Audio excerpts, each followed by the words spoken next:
I look at who's playing pickleball and how many people are playing tennis, I think that the demand for pickleball is outweighing the demand for the tennis courts.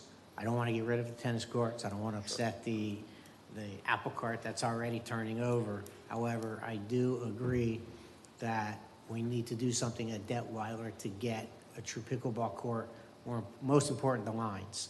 And I'm glad that it has some lights. Speaking of lights, another possible place for some lights would be Live Oak. It's 3 small courts. It shouldn't be a big deal. I think most of the infrastructure is already there. You'd have to hook up to an existing light somewhere on property, which shouldn't be too far away. So I'd like to have you guys take a look at how much that would cost. People from New Smyrna go to Port Orange to play pickleball at night. It's a little embarrassing. Duke Energy, it was interesting. Mayor brought it up. I had the same kind of little red flag. Why are we dealing with Duke for whatever reason? I'm sure there was a good reason, but I want to make sure that we're, not giving, that we're giving the home court advantage to UC. Maybe it's not something that they want to touch, but raise my eyebrow too. And positions and hiring. I think it's great that we're on the upper half. My concern is that by the time we get around to that position, things are going to change pretty dramatically, especially if we have a soft landing in the economy. The increase in minimum wage of 50% in 5 years.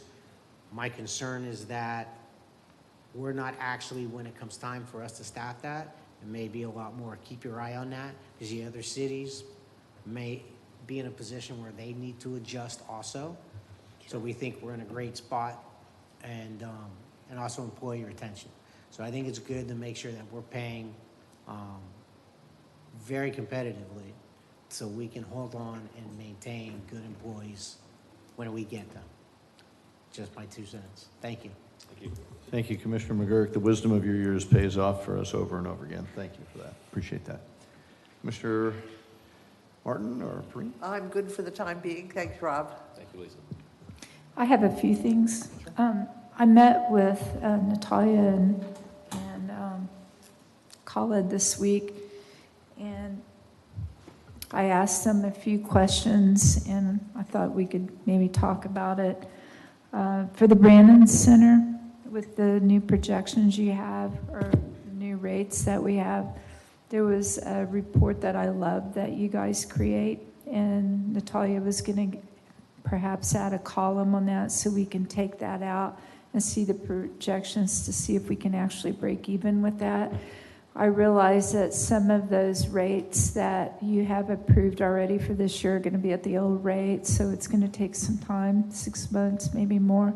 But then I'd like for us to be able to see that as time goes on, because I think that's going to be very beneficial to all of us. We also talked about a month ago about some programs for the golf course, and instead of waiting so many years like happened before there's an increase, instead of doing a large increase, that we look at CPI, and Khaled's going to mention that for me. That was a question I had on a few of those services. And then I was told that there's some basketball nets missing at Pettis Park on the court. If you could check on that for me. You got it. Thank you. City Manager, any comments from you, sir?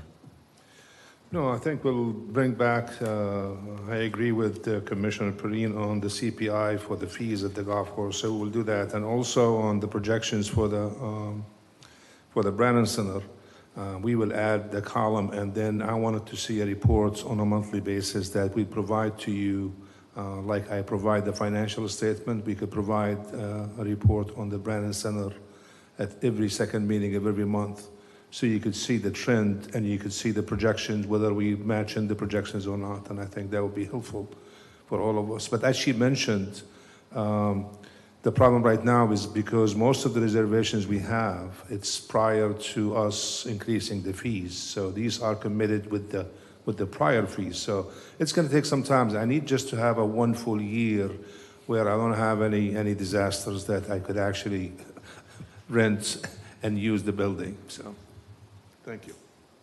Absolutely. Rob, you said that everything was structural on the increases. Would you check out on page 11? I understand the personnel cost for the golf course is up $200,000. And just re-verify that that's all structural increases, not something weird there. In our previous conversations, we talked about deliverables and metrics and things that you're good at and things that we're challenged by.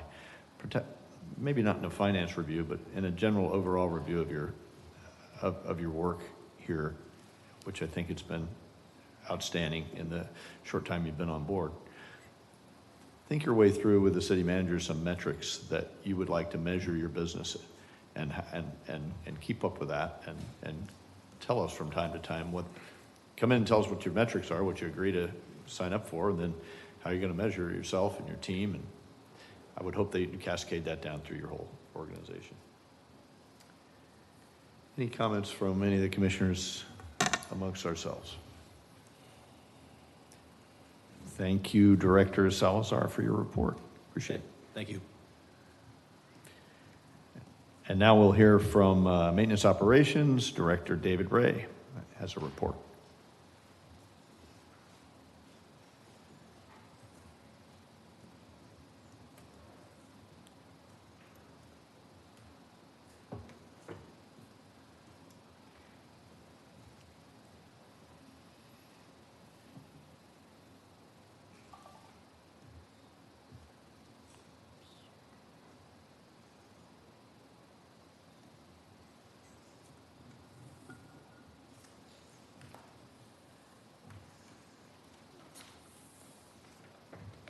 Same question, David. Do you want us to wait till the end or talk to you as you go through? Your call. Feel free to stop me at any point.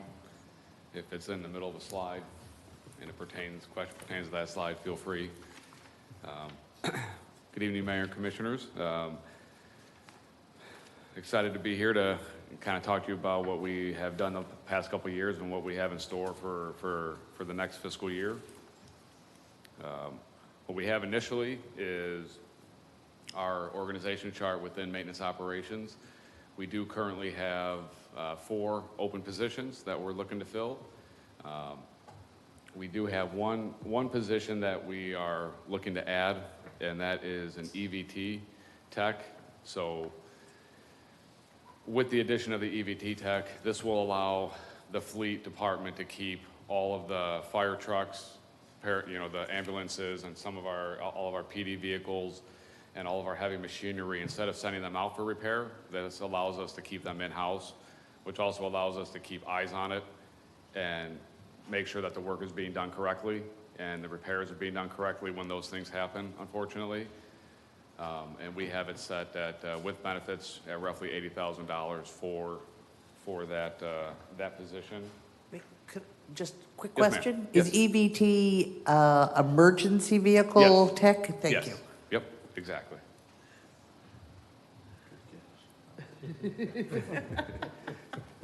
This is our cost comparison for the last several years for our streets division. Our streets division covers a whole gambit for the city. We have 124 miles of sidewalk in the city that we take care of. Averaged over the last several years, we spent about $28,000 outsourcing repairs to those sidewalks. We have outsourced 3.5 miles of the sidewalks inspected. 460 joints have been outsourced repairs. Internally, we've replaced 205 sections of sidewalks last year and have ground down and repaired 277 joints internally. We also have 130 miles of roadway that we maintain throughout the city.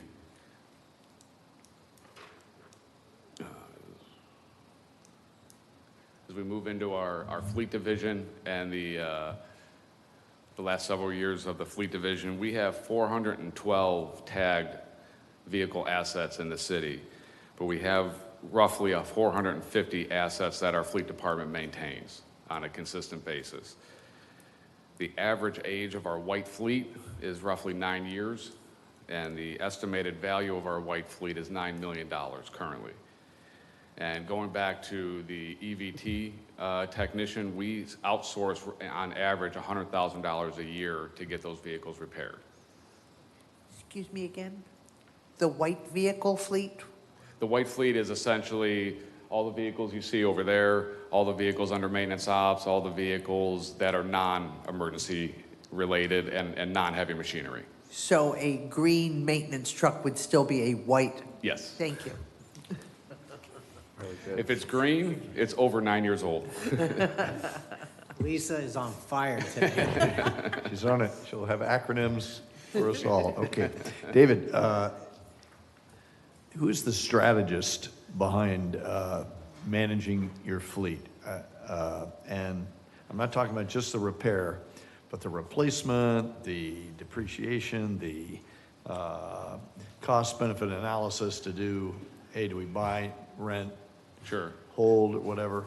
And So that'll be a role that our fleet manager will take on, and Kevin and I, our vision is to, and you'll see it later in the slides, is to put together a 10-year plan to bring to you all for approval on a replacement plan for the entire city. So that's the goal, and there's different metrics that are going to be attached to every vehicle going forward. the idea there is not to do the sawtooth, I need a Right. lot, I need a little, I need a lot. It's to dampen that curve out so that budgeting, creating, and Natalia's budget doesn't, Right. doesn't scare everybody from one year to the next. And Right. we have some predictability. Yeah, we want to be able to forecast over the next 10 years, taking out obviously emergencies or anything like that, but we want to be able to forecast over the next 10 years what vehicles are going to be replaced for every single department. And instead of the departments, deciding which vehicles, we want all those decisions to come through maintenance ops, and we'll tell all the departments, based on the metrics, this is the vehicles you need to replace. Yeah, I think that's a best practice. I salute you for that. That's really good.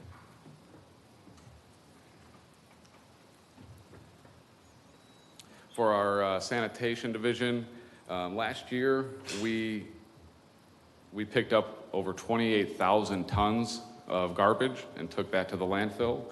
And we had over 5,000 tons of yard waste that Waste Pro picked up and took to the landfill. And we are on point at this point we're waiting for the... David? Yes, They sir. didn't take it to the landfill, the recycling. They took it to the recycling plant, so just to make sure. And this is exterior to the two hurricanes. Correct.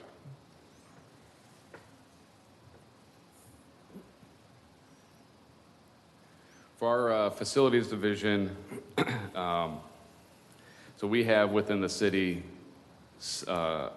insured value of our city property is $74 million that our building and maintenance division helps to oversee and repair and do building and repairs to those buildings. Roughly 109 facilities are touched by our building and maintenance staff on a consistent basis with general repairs. There's 111 AC units they take care of. We have 21 large generators, whether that be whole building generators or other portable generators that we can bring. We have 17 fishing piers, 5 boat ramps. We have 9,000 signs that are managed by our department and over 1,500 stop signs that are maintained by our building and maintenance department.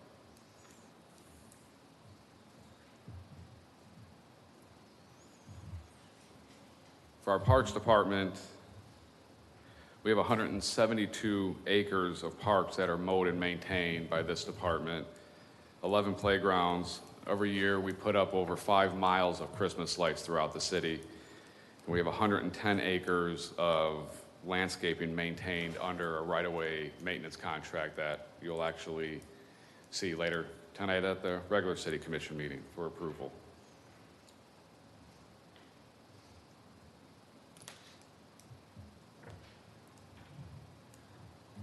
This is our Public Works Administration.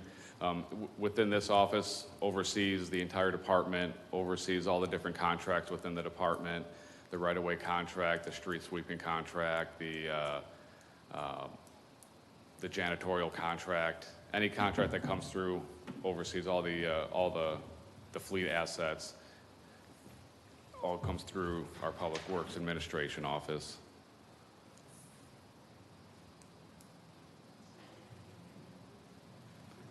For our stormwater division,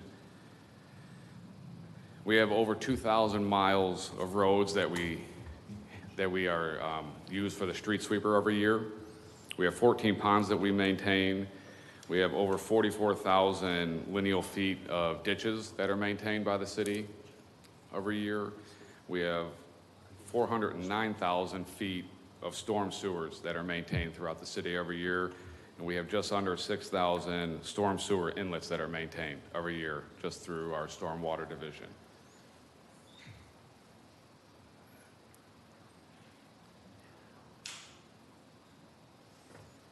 David, how does that compare? Do you do any benchmarking with our neighbors to the north or the south, or is there another town that shares the same systems that you do? How do you make a comparison of how we're doing versus how somebody else is doing? So that's something that over the course of this year, one thing that Kevin and I are looking at doing this year is bringing in a new work order system, and it's going to be more of a GIS system that will be able to put different layers on the map, and it could be all of our stop signs, all of our streets that have been resurfaced, all of our parks, all of our generators, and then at every location there'll be a history of all the work that's been done there, whether it's a repair, whether it's a routine mow, a preventative maintenance for the AC units, and then once we are able to build that and put that in place, then we can start comparing everything to our neighboring cities. Awesome, really good.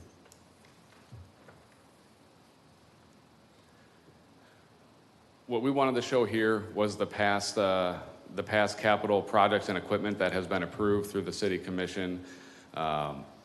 Everything on here has been purchased. There's a couple items that have not. The bottom, the maintenance ops roof, that one has not been repaired yet. All the quotes that we have been getting have been exorbitantly higher than the $45,000, so we have been patching and trying to maintain as opposed to trying to pull more money from the general fund. So that one is one item that isn't there. The other item is under 2021 under Parks, the Spyglass Pier. That money's still available to be spent, and I think that's more a decision as to whether we're going to repair or demo. Obviously, if we're going to repair, then that $19,000 is not going to be enough. And then there's the metal building under 2023. We're in process right now of getting all the proper quotes and paperwork, and you should actually have something at one of your meetings in March for final approval for that metal building, and then we can finish that one up.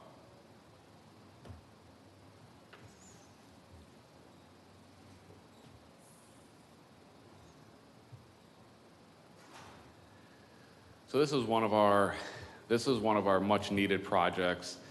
What we wanted to do here was our building and maintenance division, which is out of Smith Street currently right now, that site is no longer viable for that department. And our goal on a temporary basis is to bring them over to our maintenance ops facility. Our primary goal would be actually over the course and phasing in over 3 to 4 years, moving our facility over to city-owned property off of Glencoe and building a true maintenance ops facility that can house all the departments within maintenance ops under one roof. But with that comes over the moving Smith Street on a much more needed and quicker basis. What we have is a couple different options. And all those, the option 1 is to lease, option 2 and 3 are to purchase, and all those costs, total costs on the end, have a roughly $25,000 addition for the last bullet point, which includes the electric, the water, the sewer, the straps, the foundation, all the permits, essentially all the connection fees and storage pods that we would need to bring building and maintenance over immediately would be all within that pricing structure. Our recommendation would be option 2, to purchase a refurbished, and it would be purchasing 2 of them. So the 103, when I say 103,000 each, should be 206 total. We would need 2. One would be for our sign shop. that makes and repairs all the signs in the city. And then the other one would be for our carpenter shop for within our building and maintenance division.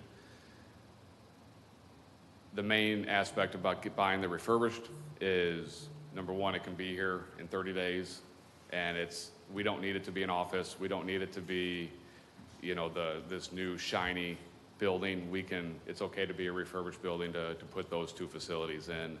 And we have the room, we have the area that we can put them down currently at our maintenance house facility. So that's something that is in dire need for our building and maintenance division and those employees that work out of that facility currently.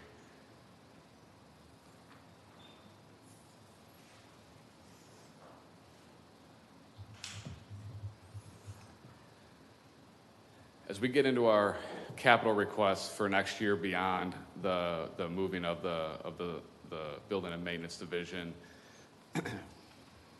there's a few things that we wanted to do, and we broke it down per division, whether it be replacing the doors over in the 27th and Flagler, bathrooms. We do want to add security to the parks. That's one thing that I think will go hand in hand with helping not only cut down on some of the vandalism within our parks, but it'll help PD as well. So it'll be kind of a twofold help for our department and PD as well. One thing to also keep in mind is we get a lot of improvement requests from different residents. So one of the things we wanted to bring to you all and see kind of what your appetite was to spend the money for that is an improvements to the Wayne Avenue islands over there. So we have roughly 9 islands, starting from US 1 and going towards the golf course. And we tried to break down the pricing to see how much it was going to cost, and to do to meter and put an irrigation in every island is roughly $5,000. The biggest add would be adding concrete to all the islands for roughly $60,000, but that's something that going forward, if that's an appetite that you all wanted to. What's the concrete for? The concrete would be adding curbing around, so we can actually add plantings that won't get. Right now, if you're driving down Wayne, a lot of the residents use the grass as a cut through, and if we're going to be adding plants and trees and things like that, then we really can't be using it as a cut through anymore. So they're going to have to go around the islands, which that's a whole different animal. but that's a question if you all wanted us to move forward and make that as part of the budget going forward for next year.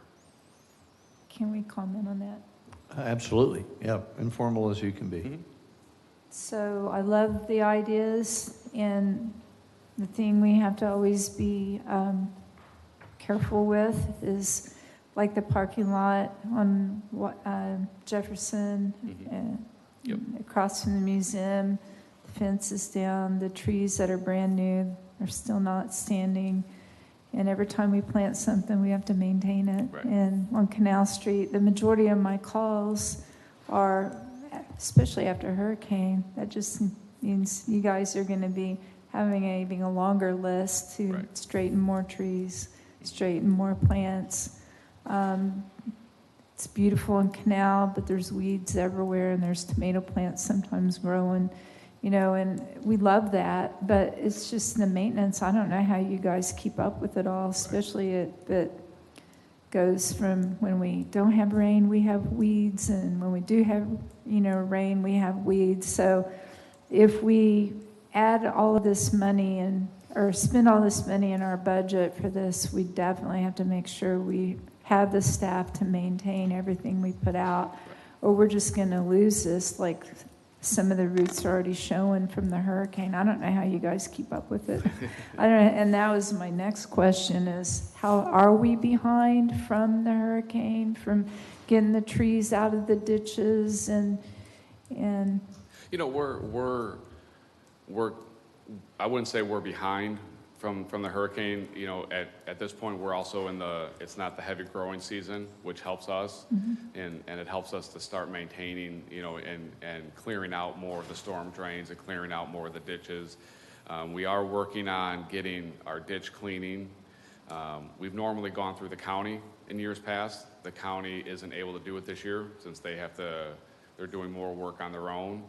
So we have 2 companies that are quoting us to do some of the ditch cleaning that we have normally asked the county to help us out with in years previous. So it'll be a little more expensive, but we should hopefully have something at one of your future regular city commission meetings for approval to get some of That's those great, ditches because cleaned. that was my next question. That's our other questions that we continuously have, especially after the hurricane Right. stormwater and Mhm. our drainage ditches.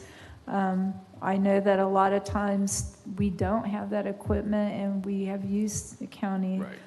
Is it more feasible to sub out that, or what would the cost be for the equipment for that? Well, we actually have that as one of our capital purchases. We have it in there. It's called the Spider. It's called the Menzie Muck. It's roughly $475,000.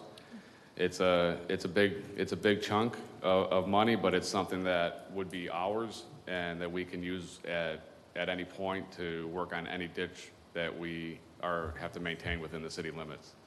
So it's something that would be something that we don't have to wait for an outside source. I think we should always consider taking care of what we already have and the problems before we start adding more to that, Right. those problems.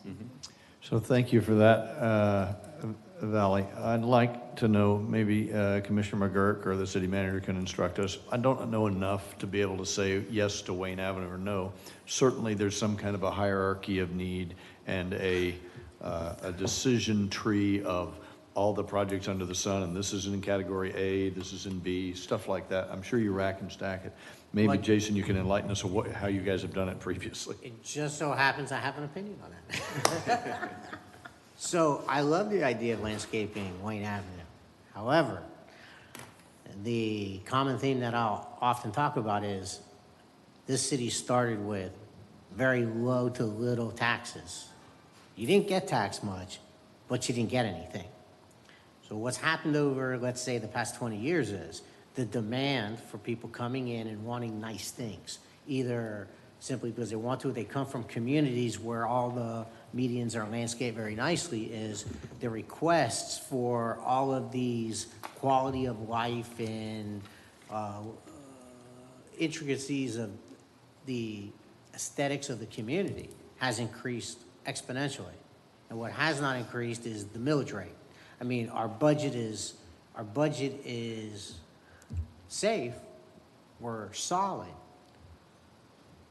as values increase. But there's no way we can tackle brand new projects like this at a continuing rate that we have without dealing with our taxing issues. And so that's where I would say, I love it, but the rubber meets the road when you have to determine what, we don't have the money for it. And pickleball courts and aesthetics and quality of life, level of service in the community, all are part of, our taxes are gonna have to keep up with the demand, and that's gonna be our job. And of course, people want these great things, but as soon as you propose raising taxes, everybody's against it. So that's the only wisdom that I can give on that, is they have to balance each other. I would like to add, if I might, as David is well aware, as much as I like beautification projects, we have areas in the city that are dangerous. And I'm a believer that if we have $1 to spend, we spend it on the items that are dangerous before we do the items that are beautification. So it's that limited funding and how do we use it, which is, I think, in line a little bit with you, Jason. Sure. Yeah. Yeah, so Colin, maybe you can enlighten us about what, obviously the no free lunch, Jason says, hey, you want it, you gotta pay for it. Lisa says, let's get the essentials and then we'll go to the nice things. That all makes great sense. Do you have a process in place that Yes, we you order the sequencing of these expenditures? Maybe you can explain it. Typically, Mayor, we do have a process. Obviously, if we have a project like this, I would like to do a financial impact on it. That's number one. And then the need for it. In this particular one, Wayne Avenue, this was just given to us from the county this just past year. So it's a new road that we have. It does have an island, but I agree with Commissioner Perrine and Commissioner Martin that I would like to concentrate right now on what I have. because have some, quite a few areas that it needs some attention. And before I move on to a new project, I need to make sure that I have enough people to cover it. And then I want to make sure I have enough funding, not only on just constructing it, but then also on the maintenance. Because obviously we got, as he mentioned, you could listen to the numbers that he mentioned for the right-of-way that we maintain and then for the parks we maintain. So I don't want to lose quality. So during the budget, what happened is when they submit their budget, I would look at these issues and then I would make a recommendation to the commission whether it's feasible for us to move forward or not. So depending on the budget and what I have and then the needs and where does it sit on the priority list in terms of the improvement. So that's our process. Helpful to understand that and to know that you do have a priority system. Maybe at some time you can instruct us in what those criteria would be and how that, I have great faith that you do it well. I just want to look behind the curtain and see, okay, what's the criteria that you're using for those? That'd be great. Continue there, David.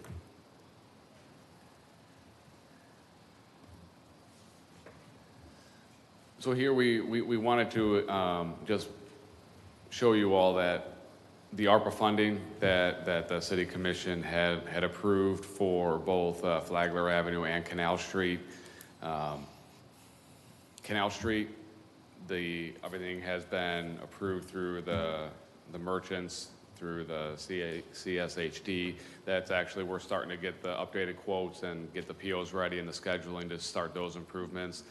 For Flagler Avenue, the meetings are ongoing, and then what we're going to end up doing is come up with and finalize a plan of improvements and bring those to you all for final approval, and then we'll get that scheduled on and those improvements starting to happen. One thing that we wanted to bring to your attention is one thing that's not a part of the ARPA funding are the light poles that are currently on Canal Street, Flagler Avenue, and Atlantic Avenue.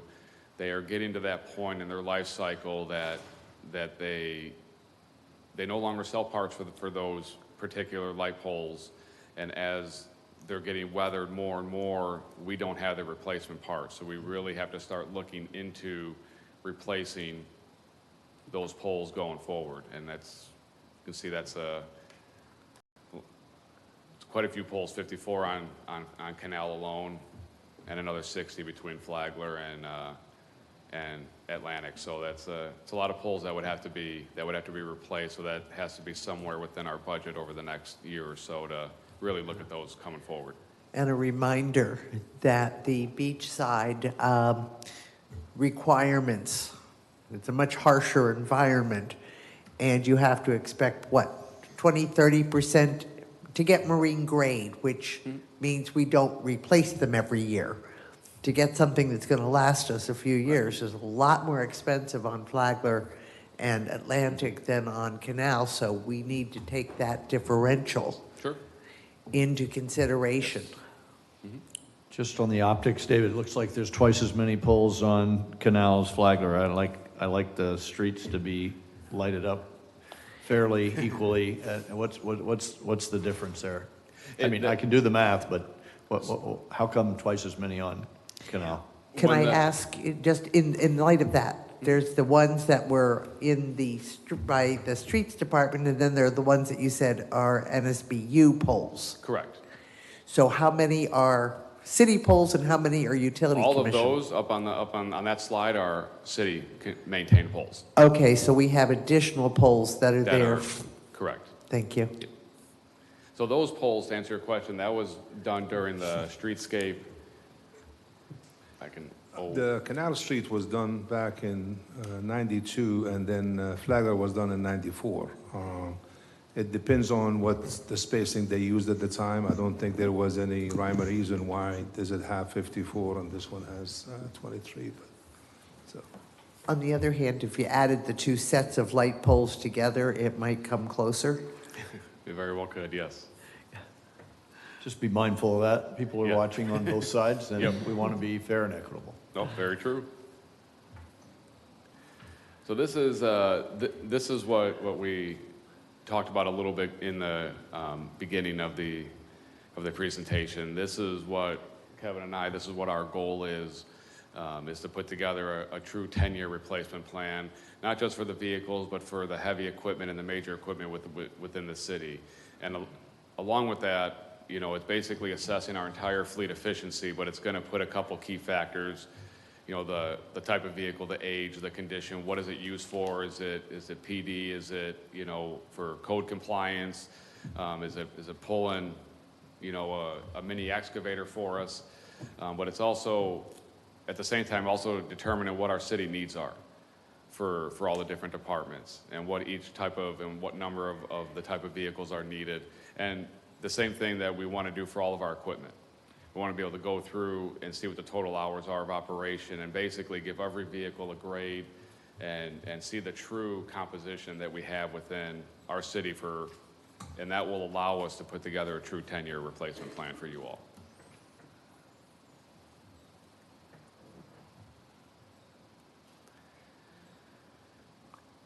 So as we get into our capital request, I'll hit some of the major ones, and like the trash mule, it's replacing a 2011 with over 5,000 hours. These vehicles or these pieces of equipment are second to none for us during major storm events. Both of our current mules, including the 2011, which is on its last leg, were used every single day for 10 hours a day, and they're still used year-round. You know, we have both of our current mules out running. Even when one goes down, we get it fixed as fast as we possibly can to get it back out. There's always something to pick up. There's always something within a ditch, within you know, a city right away that we need to get out of there.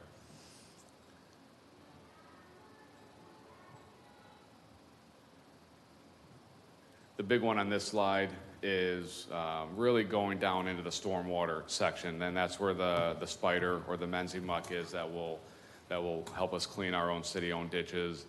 But we're getting to that point even with under our stormwater capital request to replace some of the pumps that we've been using for the last, you know, 12, 15 years. You can see some of them are, you know, they're all from 2008, and it's getting into their life cycle now to where we really need to start looking at replacing those to get ready for the next year and the year after, and really setting ourselves up for the next several storm seasons.